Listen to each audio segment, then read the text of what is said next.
À 6h45, Europe 1 vous répond, Thomas Soto. 43 ans de présence au sein des instances européennes et une histoire qui semble prendre fin ce matin puisque le Brexit semble être la réponse des Britanniques au référendum à la question qui leur était posée par le Premier ministre David Cameron. On file en Grande-Bretagne où nous attend Sir Peter Ricketts. Bonjour Sir Peter Ricketts. Bonjour de Londres. Vous êtes l'ancien ambassadeur du Royaume-Uni en France et en direct de Londres. Donc, quel est votre sentiment ce matin alors que votre pays, selon toute probabilité, va sortir de l'Union européenne ?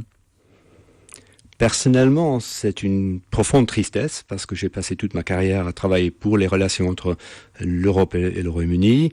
Et choc aussi, parce que c'était pas prévu dans les derniers sondages, mais c'est un résultat assez clair. Résultat assez clair, assez tranché. Est-ce que David Cameron, le Premier ministre britannique, n'a pas pris une responsabilité immense, historique ? Est-ce que pour des raisons de calcul politique, autrement dit sa réélection au poste de Premier ministre, il n'a pas mis en danger et la Grande-Bretagne et la construction européenne ? Mais c'était la réponse à une vague montante de rejet et d'opposition à l'Union européenne ici depuis de nombreuses années. Et David Cameron a pensé que la meilleure façon de trancher avec ça, c'était d'avoir un référendum. Il y avait une campagne intense, dramatique de temps en temps, mais qui a maintenant abouti à un résultat où la majorité du peuple a voté pour partir. C'est un pays très divisé, parce que c'était surtout Londres, l'Écosse qui votent pour rester, et surtout le reste de l'Angleterre qui a voté largement pour partir. Vous évoquez l'Écosse, justement. Qu'est-ce qui va se passer pour l'Écosse ? L'Écosse dit à l'instant qu'elle voit son avenir dans l'Union européenne. Est-ce que c'est le début peut-être de la dislocation du Royaume-Uni ? Il y a ce risque-là aujourd'hui pour vous ? Mais il faut voir dans les jours qui viennent. Mais il y a clairement une vote pour rester à l'Écosse et pour partir en Angleterre.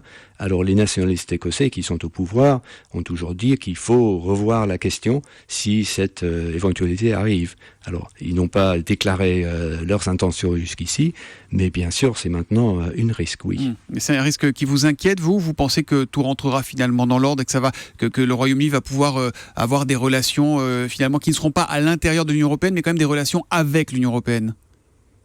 Oui, certainement avec. On va négocier une nouvelle relation entre nous, mais il y a des choses qui ne changent pas, n'est-ce pas ? Notre proximité géographique, le fait que nous sommes une puissance européenne, économique, militaire, etc., ça ne changera pas.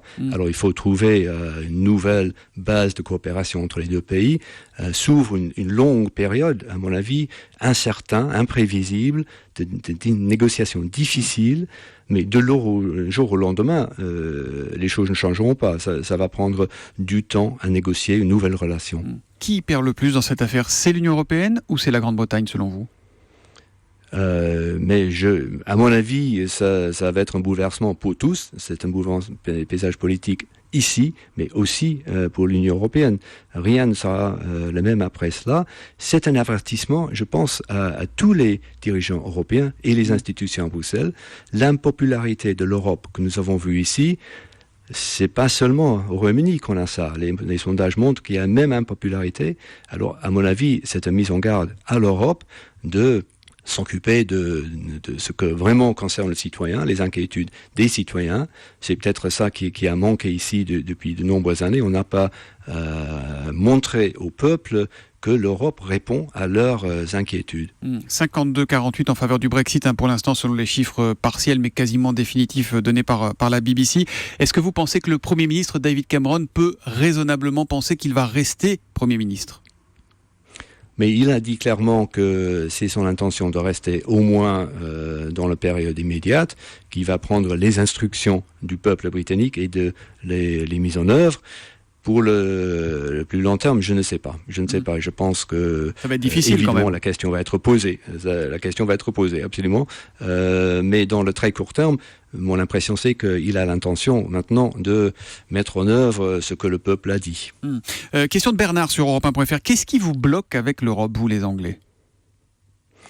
Mais nous avons intégré un marché commun il y a 40 ans et nous avons toujours resté assez fidèles à cette idée que c'est une construction commerciale surtout Et le peuple britannique n'a jamais vraiment accepté l'idée que l'Europe devient une construction politique, union monétaire, Schengen, toutes ces évolutions depuis 40 ans.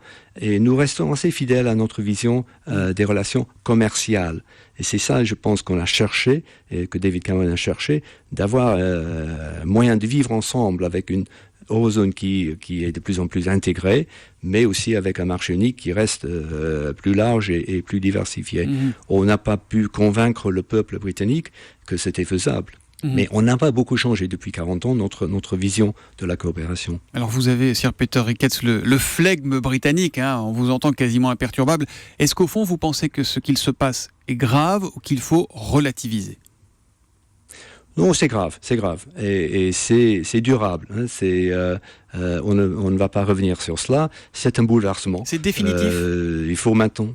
C'est définitif, je pense. Il n'y a pas question maintenant de revenir sur la question de principe. Ça, c'est tranché.